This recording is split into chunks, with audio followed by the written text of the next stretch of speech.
The morning sun rose over the quiet suburban cul-de-sac, casting a golden hue across freshly trimmed lawns and solar-paneled rooftops. The air was still, but something felt wrong.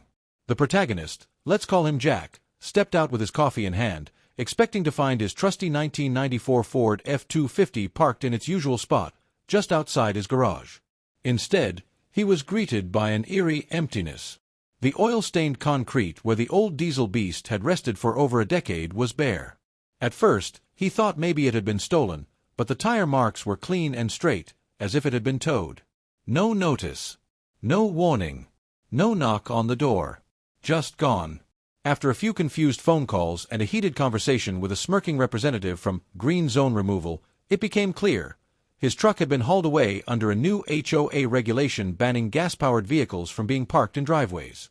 The regulation had gone into effect just days prior, buried in fine print on the back of the latest HOA newsletter that Jack, like most residents, hadn't bothered to read beyond the bolded headlines. Furious and disoriented, Jack demanded answers, and he was told to take it up with Karen. Karen, mid-50s, perpetually sun-hat-clad, always armed with a clipboard and a smug sense of environmental superiority. She had appointed herself the sustainability chair of the HOA 6 months ago and had since transformed the neighborhood into a minefield of ecological compliance. Gas grills, banned.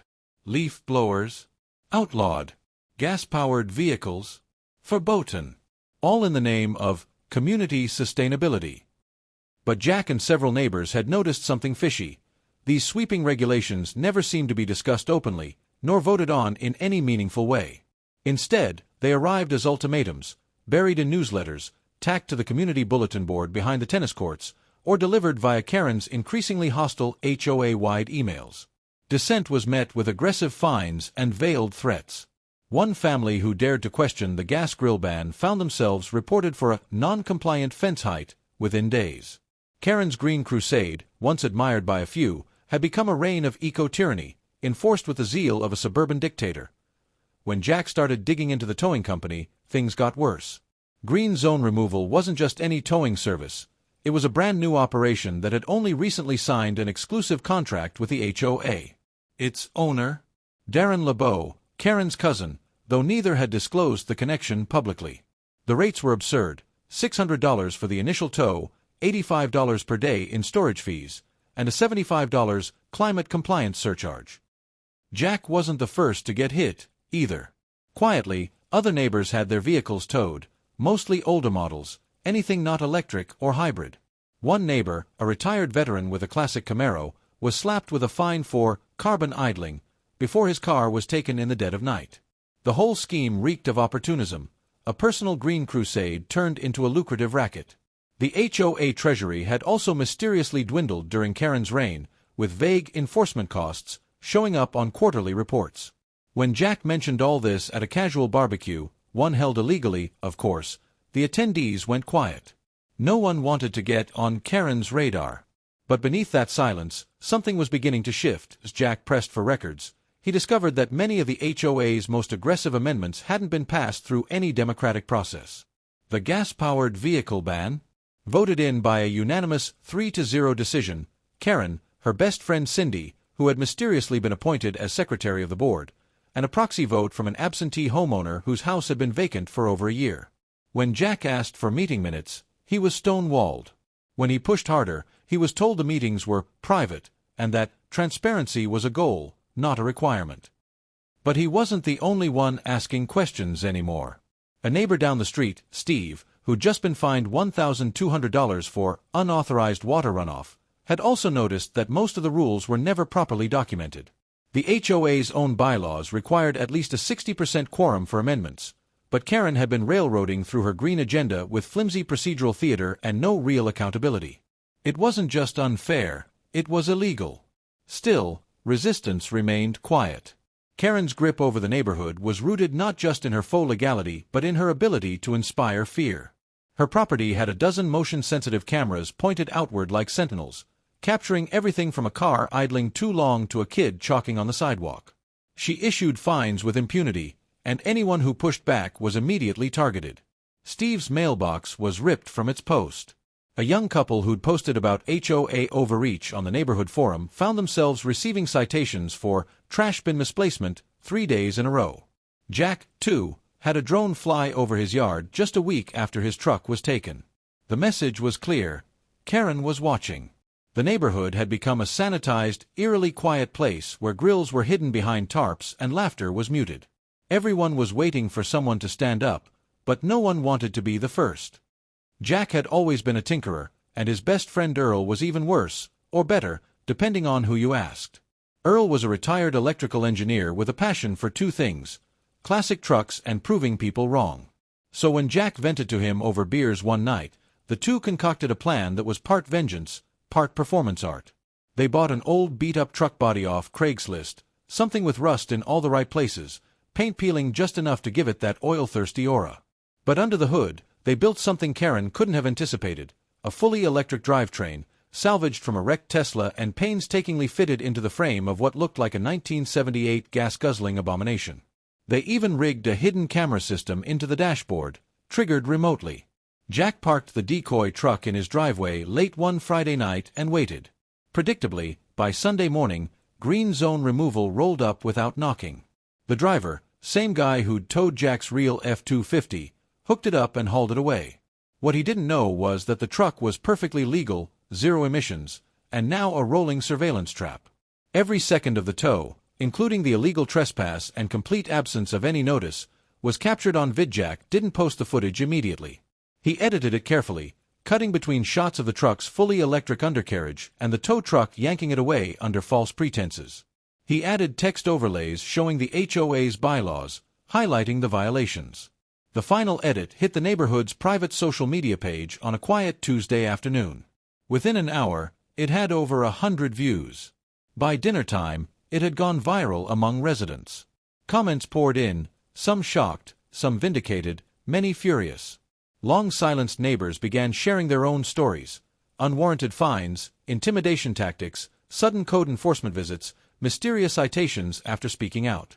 A woman named Maria posted a photo of her young son crying after Karen confiscated their sidewalk chalk. Another neighbor shared screenshots of passive-aggressive emails from Karen citing excessive lawn ornamentation. The tide was turning. The myth of Karen's authority had been pierced, and the neighborhood, once cowed into silence, was finding its voice again. The exposure sent Karen into a tailspin. Rather than retreat, she doubled down.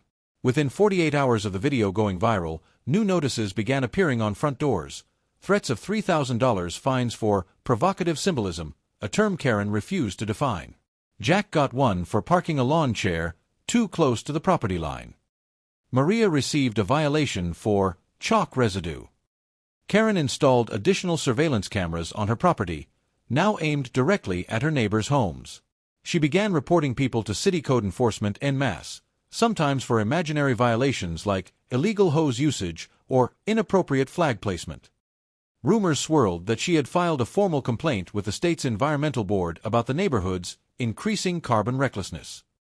It was bureaucratic warfare, and Karen was unhinged.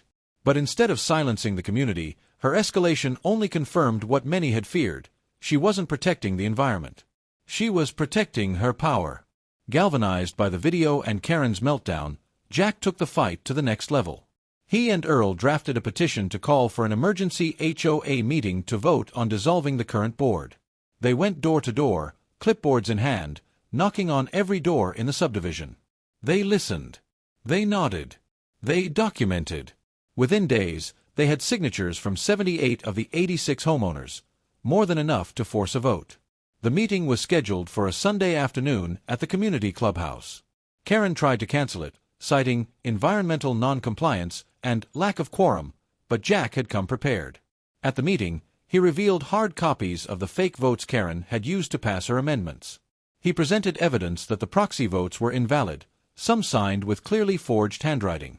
An attorney, Earl's niece, stood up from the back of the room and announced that Karen had violated at least 4 HOA statutes and likely committed civil fraud. The vote wasn't close. Out of 86 votes, 78 were to remove the board. Karen and her cronies were officially out. Once stripped of power, Karen's world unraveled with breathtaking speed. The first order of business after the vote was to invalidate all fines issued under her reign and terminate the HOA's contract with green zone removal. Trucks rolled in to return impounded vehicles, and neighbors stood in driveways cheering as their cars were dropped off like rescued prisoners. The HOA board was replaced with a rotating community council, including Maria, Steve, and even Jack, though he insisted on only a temporary role. Karen's name was scrubbed from all HOA correspondence, and residents began replacing surveillance signs with hand-painted ones, Grill Zone, Lawn Liberty, and Let the Kids Chalk. But Karen didn't go quietly. Her yard became a war zone of passive-aggressive protest, blackout curtains, cardboard signs accusing neighbors of eco-terrorism, and even a papier-mâché effigy of a gas can hung from her porch. But the power was gone. The leash had been cut, and the neighborhood was stripped of authority but not of spite. Karen turned her attention to petty, underhanded retribution. Jack's driveway became a minefield of roofing nails, 3 flat tires in a single week. Earl's lawn, once lush and manicured, began to brown mysteriously. A lab test confirmed traces of herbicide, likely dumped overnight. Then came the letter. Delivered in a plain envelope with no return address, it was handwritten in looping cursive and reeked of desperation. Karen accused Jack of orchestrating a neighborhood coup, promising that the green shall rise again and threatening vague ecological consequences if he didn't reconsider his role in the betrayal. Jack brought it to the new board, but there was no direct threat that warranted police action, just enough venom to make it clear Karen wasn't done lashing out. Cameras were installed around Jack's house. Earl began keeping his tools locked up. Others in the neighborhood formed informal watch groups, quietly keeping an eye on her movements. She had become a pariah, haunting the streets. It was Earl, digging through property records on a quiet evening, who made the final damning discovery. Karen didn't own her house. Legally, the property belonged to her ex-husband, who had moved overseas and stopped making mortgage payments. Karen had been squatting, brazenly, and for years, under a power of attorney document that had expired 5 years ago. Worse, she had used this falsified authority to sign HOA contracts, issue fines, and even apply for state sustainability grants that funneled money into her cousin's towing business. Earl printed out the documents and walked them straight to the new HOA board, who then contacted the mortgage holder and the local authorities. The squatting revelation spread faster than the towing video. People who had feared Karen now openly mocked her, and the last shreds of legitimacy she clung to disintegrated. What little support she'd retained evaporated overnight. For the first time in months, the neighborhood laughed together as she didn't say goodbye. One morning, her house was empty. A moving truck, unmarked, poorly packed, had come in the dead of night. By dawn, the place was dark, and her car was gone. No note, no farewell rant. Just silence. The house sat empty for weeks, weeds reclaiming the pristine mulch beds Karen had once micromanaged with military precision. Eventually, a for sale sign appeared, planted crookedly in the sun-scorched lawn. The buyer? A diesel mechanic named Lou who proudly parked his turbocharged Dodge Ram on the front lawn for a week straight, engine running, just to make a point. Neighbors brought him pies and cases of beer. Maria handed him a welcome basket with a gas canister painted in glitter that read, "In loving memory of tyranny." The symbolism wasn't lost on anyone. The street, once tense and muted, was now alive again. Laughing kids, dogs barking, music playing during weekend cookouts.